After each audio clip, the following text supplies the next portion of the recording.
Hey guys, I'm Kris. I'm going to give you 10 tips I think will help up your Instagram game in 2020. How do I know? Stick around and I'll tell you how I gained over 350,000 followers in a little over a year and a half. Stay tuned.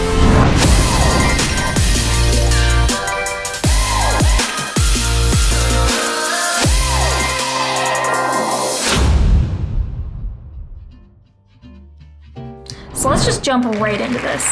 These are my top 10 tips to up your Instagram game in 2020. Whether it's for yourself, your business, or collaborating with others, with over 1 billion users, Instagram is a great platform for promoting your brand awareness, connecting with others, or just sharing your photos. Here's 10 ways I have personally found to improve your Instagram experience. So number 1 is create something you're passionate about. Choose a niche that interests you and will be easy for you to create consistent content on a regular basis. You need to try to find a way to stand out among the millions of people that are already posting content within that niche. It's easy to get lost in the shuffle.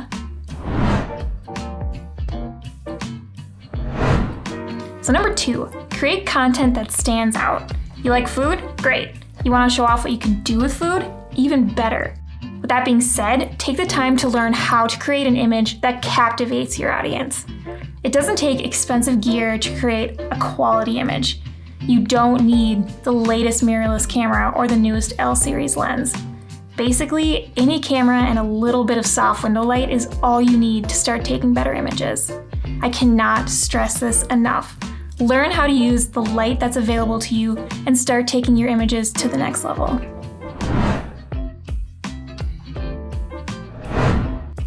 Which brings us to number 3. Do not, I repeat, do not pay for followers. Who even does something like that anyways? But apparently it's a big thing. Documentaries have been made about that exact subject. It is very easy to tell the difference between someone who has legitimate followers and someone who has fake followers. There are companies that work hand in hand with brands and influencers that specialize in using AI and analytic tools that can verify the legitimacy of someone's follower base. So don't scare away potential collaborators or customers by making this mistake. We have all seen that account that has 1 million followers but only gets 10 likes. Maybe next time they should look into buying some likes. Just a thought.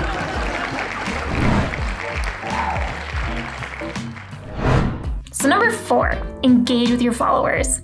I can't tell you how many times I've seen influencers post a cool image, then basically drop the mic and avoid the comment section. Look, you succeeded in putting out great content. Step 1 accomplished. But without cultivating those relationships with the people who actually care about the things you're posting, you're just another Instagrammer who can take a cool photo. I found that when you take the time to respond to those individuals who actually engage with your content, it makes a tremendous difference. I try to make a habit of spending the first hour after posting responding to comments and DMs. It's a great way to not only meet new and interesting people, but to help stay connected to your follower base. So try to put thought behind how you're responding. People appreciate when you actually take the time to say something to them other than some string of lame emojis. So talk to people a lot.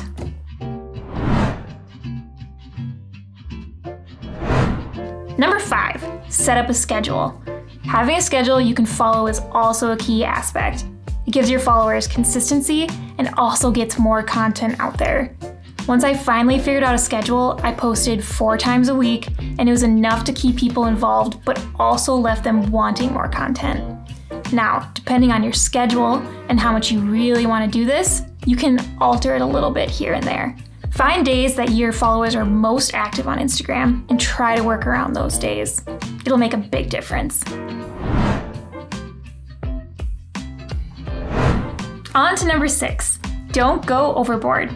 I've seen so many accounts where people post several pictures or stories in a day.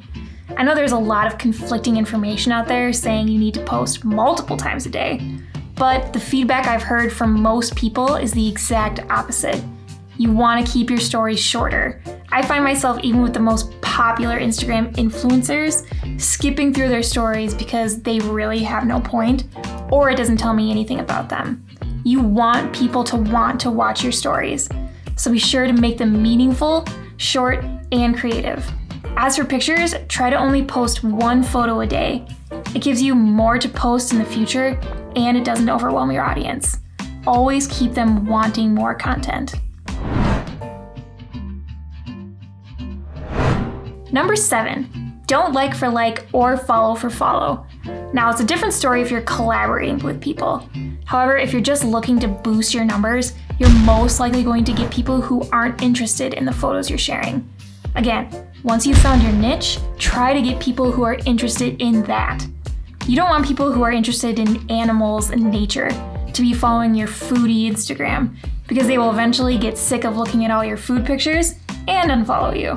It's just easier to do everything the right way the first time. Along with all of this, don't follow and unfollow. Instagram bots can detect when this is happening and will flag your account, making it really hard for new people to find you. And you really don't want that.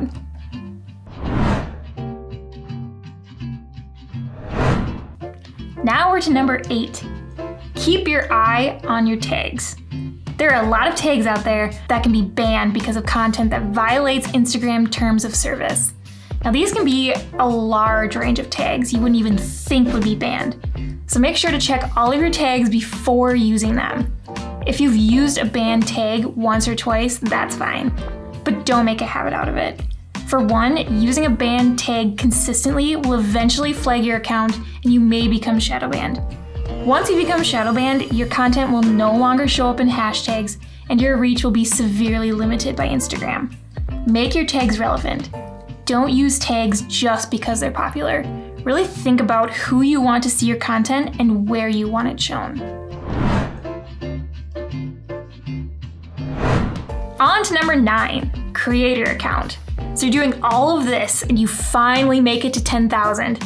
That means you have access to a creator account, which will allow you to view all of your account analytics.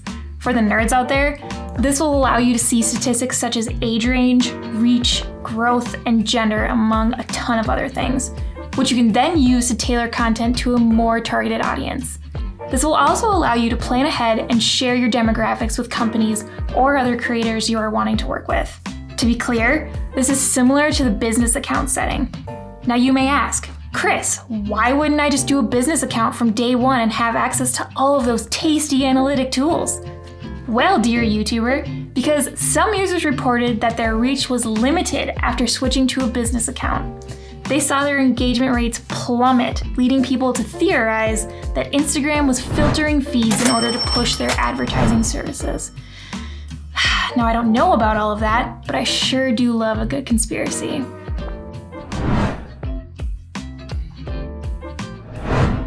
Which brings us to number 10, don't get discouraged. Unlike other platforms, there is no magic number that once you get to it, you start getting offers and sponsorships. If you're doing this for your own business, the more legitimate followers you have, the better off you are. If you're doing this to get noticed, just keep creating content and having fun with it. Getting noticed is hard work. So with all that being said, I think the biggest and most important thing still remains the content and what you're actually putting out there. Don't be afraid to take risks at times. Engage in conversations with those who admire your work, and create content that you're passionate about. Remember that those individuals who are at the point you are trying to reach have most likely put in a ton of work to get where they are.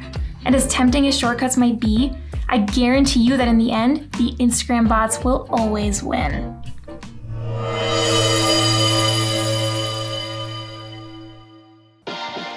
Well, that's all I have for you guys.